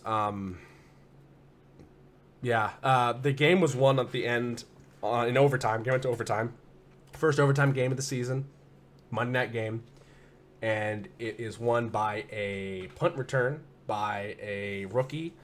Let me get his name here. Xavier Gibson. 28-yard, 40. That's kick return. Yeah, kick. Oh, that's kick return. Where's the punt return? Yeah, Xavier Gibson there. A 65-yard long touchdown kick return by the rookie who forced himself on the team, basically. I was not drafted. Walker got away with tripping. You still lost this game, Buffalo. Yeah, even if you had not gotten away with tripping, you just kick a field goal from the distance that the tripping call was called at, which would have been a 20 to 30-yarder. The biggest news out of this, though, this is Aaron Rodgers' stats for the season: 0 for 1 and a 10-yard sack. That's it. He has ruptured his Achilles tendon. Seconds. Yeah, he has ruptured his Achilles tendon. He's out for the year, and now the Jets are left with either signing someone from free agency, trading someone, or they're stuck with the MILF hunter, Zach Wilson. So, who, in all honesty, didn't look awful in this game coming in for relief. 14 for 21, 140 Wrong. yards, a touchdown, a pick. Did you see that interception that Garrett Wilson intercepted one-handed for a touchdown that Zach Wilson was going to throw to the Bills? I did, but Watch the slow motion of that. Here's Garrett Wilson. Here's the Buffalo defender. The ball goes here, and Garrett Wilson's like, you fucking idiot, and has to grab it and come down with it. Like, Zach Wilson will kill this team. They need to trade for someone now. They need to sign someone now. I don't care who it is. I don't care if you got to call it Phillip Rivers. That's a better option than this fucko, Zach Wilson. Not going to work. It's not going to work. What about Tim Boyle? What about Tim Boyle? You mentioned in the chat AJ McCarron. That could probably work. I mean, AJ McCarron could work. Boyle. I think trading for Baker Mayfield might be a good option as well. He has the heart. What about Tim fucking Boyle? Who's Tim Boyle? I literally have no idea. The third string. Okay. I thought about him. No. So people were talking about.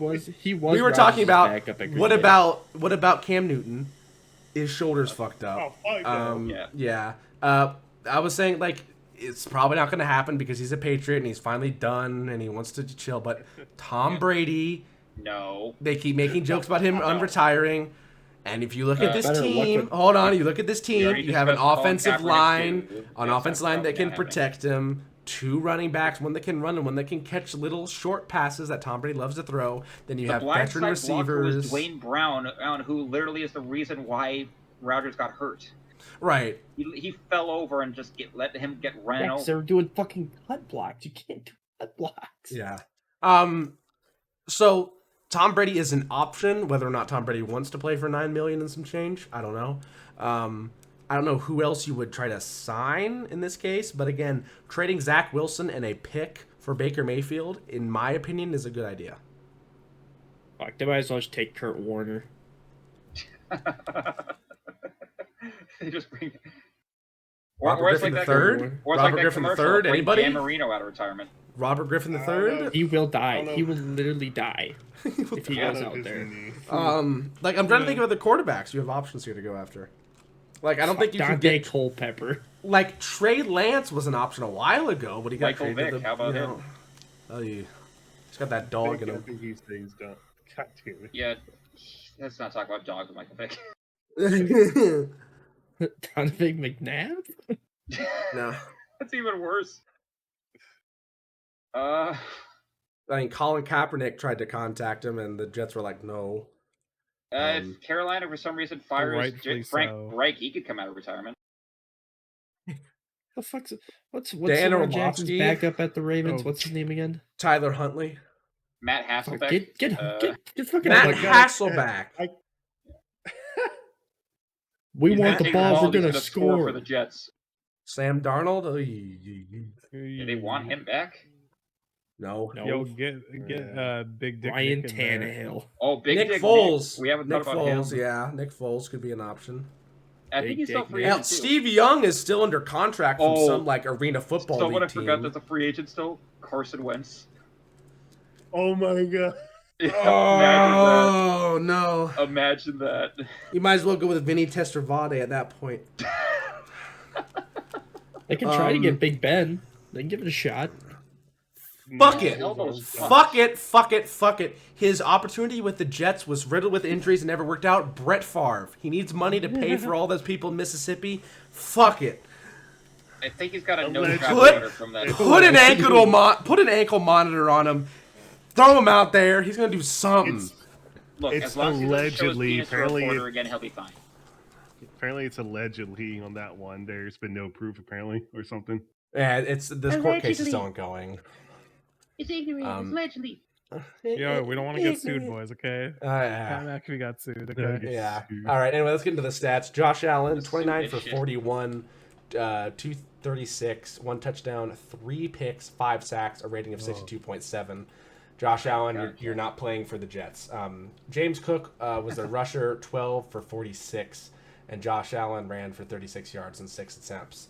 Like I said, the rushing attack is Josh Allen and Josh Allen. Josh Allen. Josh Allen. Yeah. Stephon Diggs was the leading receiver, 10 receptions for 102 yards and 1 touchdown. Gabe Davis, 2 for 32. Dalton Kincaid, 4 for 26. Dawson Knox, 3 for 25. James Cook, 4 for 17. And Damon Harris, 2 for 16. For the Jets, Zach Wilson, 14 for 21, 1 touchdown, 1 pick, 140 yards, and an 81.4 QB rating, taking 2 sacks. Breece Hall, 10 for 127.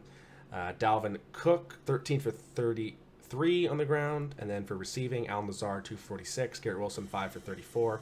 Dalvin Cook, 3 for 26. And Breece Hall, 1 for 20, as well as Michael Carter, 2 for 12. Again, this game was tight all the way through. Both teams played pretty well on both sides, except for some glaring issues with Josh Allen's passing to the Jets defense, who looks great, and then the Jets offense being led by Zach Wilson, which really throttled their ability quite a bit. Yeah. I think an issue we could see here with the Jets is this could be the Denver Broncos. Great defense. Quarterback isn't really clicking. They don't score many points. Nathaniel Hackett is on the coaching staff. Oh, no. Oh, I can... Oh. Is Christian Ponder still a QB in the NFL? Christian Ponder. Christian Progner? The fucking... Ponder. Ponder. I thought you were talking about the fucking hockey player. I'm like, what do you... Oh. How about you send another King's ransom for Sam Bradford? Oh. Heavens. Fucking throw Eddie Lacy at QB. Oh. Mohamed Sanu. Duke can kick now, field goals. You can probably trade for him and not have to give up too much, and he might be okay. Andy Dalton? Andy Dalton? Andy Dalton. Okay, that's a possibility. Who was that emergency quarterback the Broncos used in 2020? Oh, I think he's gone. He was a wide receiver. I think he's gone now. Like he was like I don't know. All right. But yeah, is final Case score... Keenum still a thing, or is he dead? Oh, yeah. I have no idea.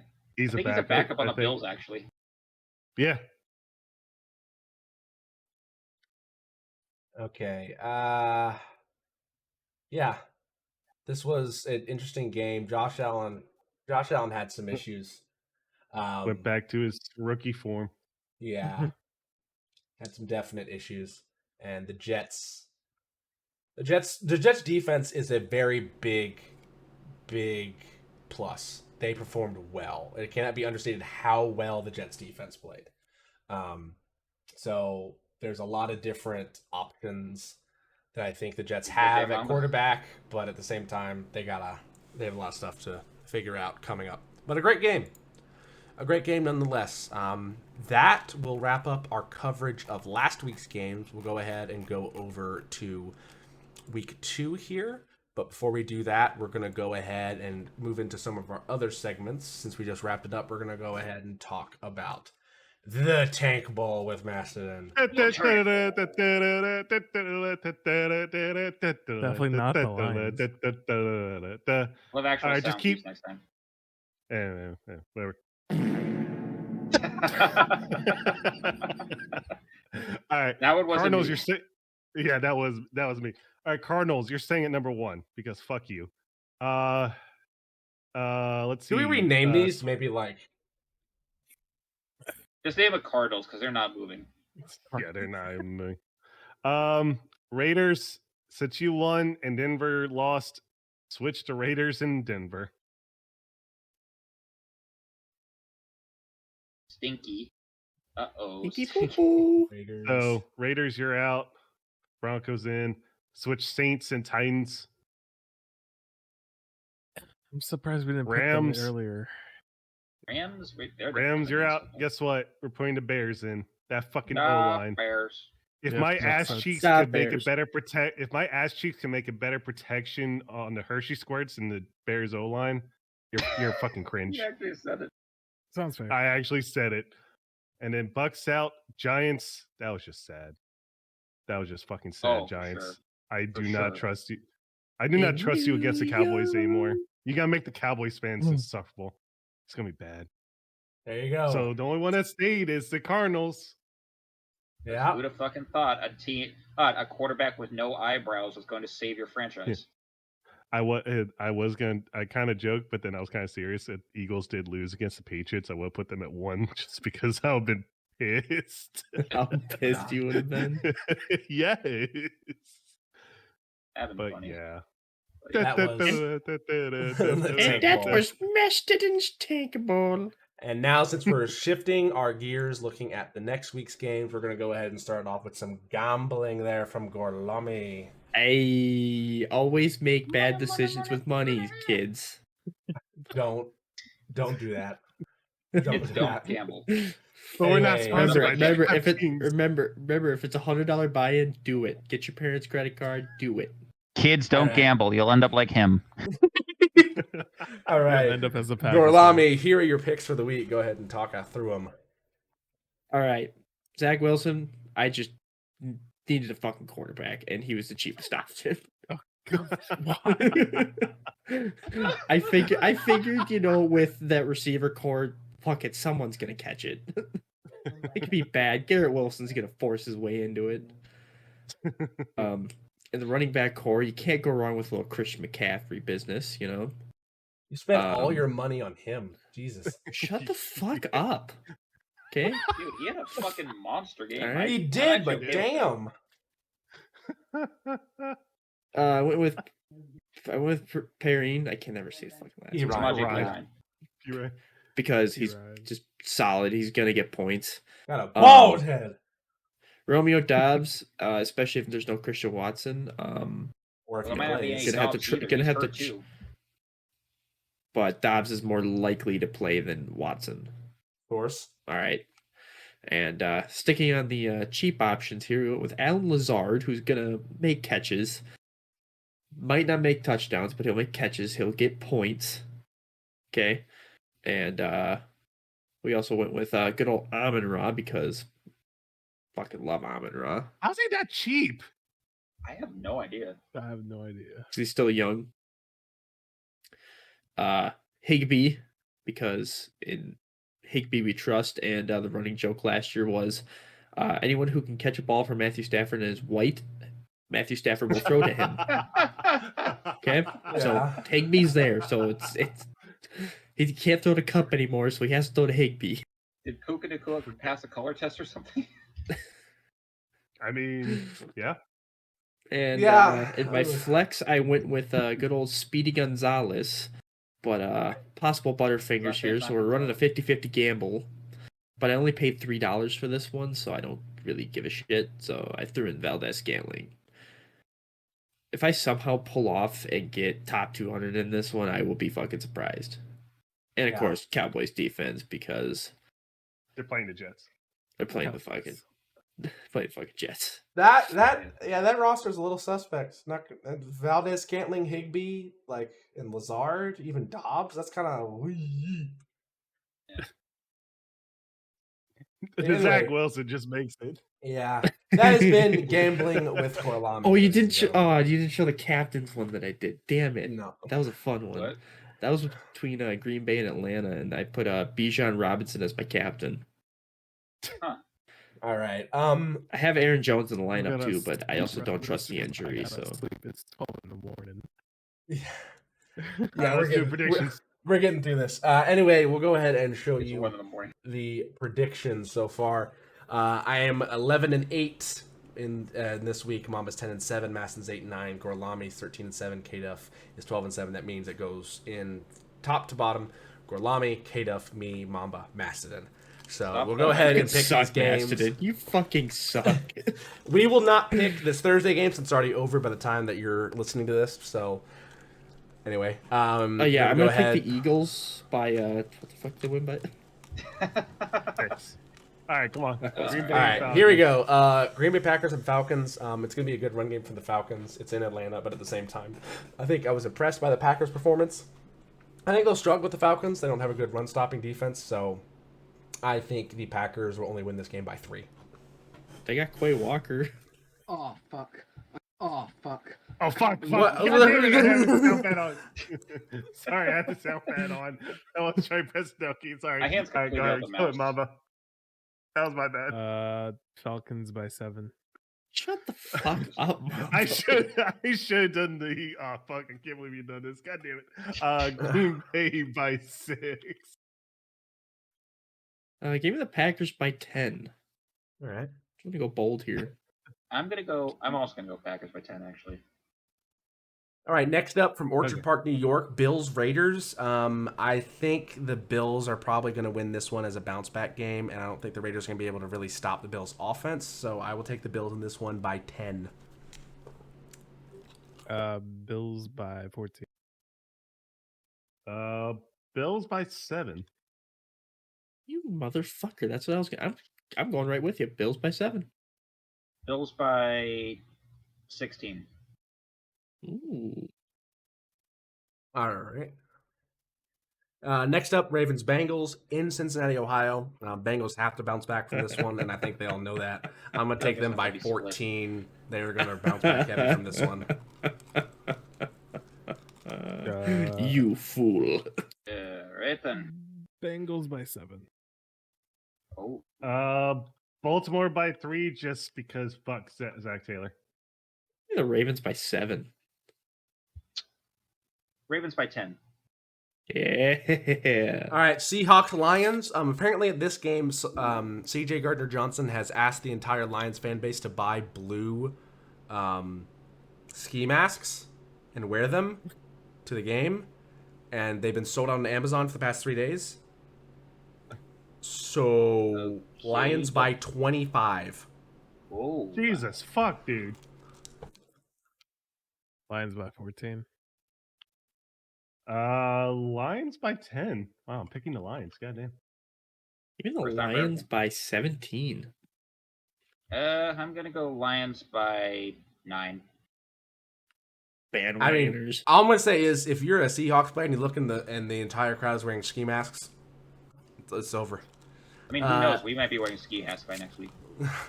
Chargers and Titans. Titans are shit. I'll take the Chargers by 7. Chargers by 3. Chargers by 10. Don't pick Titans. You already know. Do not pick the Titans. It's Tannehill. Chargers by 6. Good man. Good man. Chargers I just by didn't know 7. the number I wanted to pick. Buccaneers, Bears from Tampa, Florida. Let Baker bake. Buccaneers by 3. Bears by 3. Tampa Bay by 6. Let Baker bake. Even the Buccaneers by 14. I'm gonna go Buccaneers by 10. All right. Let's see here. Next up, we got the Chiefs and touching it. Jags. Oh, This was a rematch of the AFC divisional round. It was a good game then. I think it'll be a good game now. Jags are ready. Jags by 1. Again. Give me Jags by 3. KC by 3. I think it's going to bounce back. KC by 7. Go with them Chiefs by 9. All right. Colts, 8, 6, Texans 7, 5, from 3, Houston. 9. Tommy 2, Tom. I'm going to take the Colts in this one. I think they looked really good last week. I think they'll be good this week, and they'll be able to win the game. I'm going to take them by 10.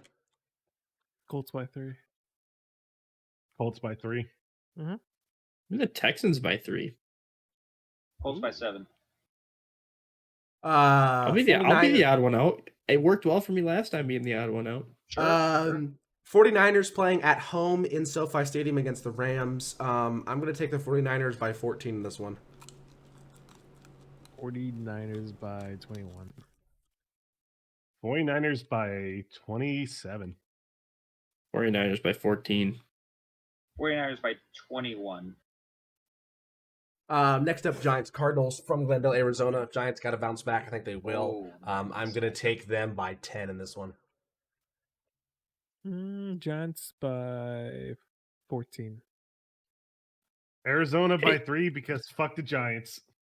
K-Duff is like so I- disapproving of This matchup, man, I don't know who to pick. the Who is more Giants by shit? 14. Fuck, I'm gonna have to do it. I'm gonna have to pick my Giants by 3. Yeah. Next up, Jets Cowboys from Arlington, Texas. I think the Cowboys defense looked really good, and the Cowboys offense is going to be better than the Jets offense because Dak is better than Zach Wilson. Not by much, but by enough. So therefore, Cowboys by 5. Cowboys by 9. Jets by 1 because fuck. What do you see? It's Mama. You said 5 or 9? 9. Okay, but fuck the Cowboys. Jets by 1.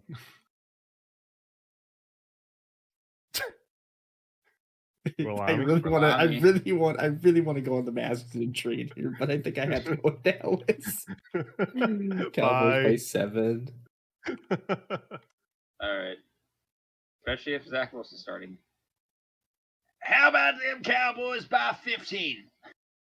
You say that again, I will stab you. Smack you. All right, 4 more games here. Broncos, Commanders, Denver, Colorado. I'm taking the Broncos by 10 in this one.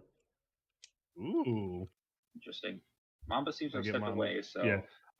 Washington by 3 for me. Go ahead, Gorlami. I'll get Mamba's choice later. Broncos by 3? Not confident in that one. Yeah, neither am I. That's why I'm going to say Commanders by 7. Be like a 1-score game. All right, Dolphins, Patriots from Foxborough. That's a night game. I like the Patriots defense, but the Dolphins offense was way too good last week. I think it'll be way too good this week. I'm going to take the Dolphins by 7. I'll take Miami by 14, actually. I'm going to take Miami by 10. I'm going to say Patriots by 3. Of course you fucking would. All right. And then we have a doubleheader. We have a doubleheader on Monday night. Saints, Panthers, then Browns, Steelers. It's 7:15 Eastern, then 8:15 Eastern, so they'll overlap. Still. This is still just what the fuck. On the backups. Wait. Have to get the backups. All right, Saints, Panthers. It's in Charlotte at the same time. I'm taking the Saints by 14. I'm going to say Saints by 3. I'm back. Where are we at? We're almost Saints done.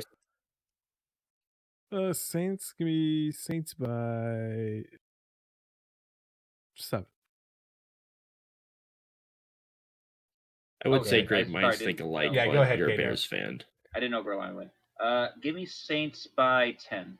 Oh, it's a doubleheader. Mamba, go ahead and give me your picks for Commanders, Broncos, then Dolphins, Patriots. Commanders by 3. And then Dolphins, Patriots. Dolphins by 3. All right, and the final game here, Browns, Steelers. I dislike the Steelers more than I dislike the Browns, so I'm going to take the Browns by 5. I feel like Heinz Ward gave you nightmares. All right, Steelers by 3. Also, I gotta go to sleep. It's getting late, so I'll see you later. Okay, see you.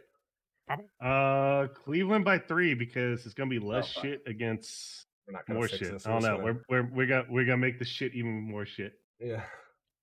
It's just about a shitty episode.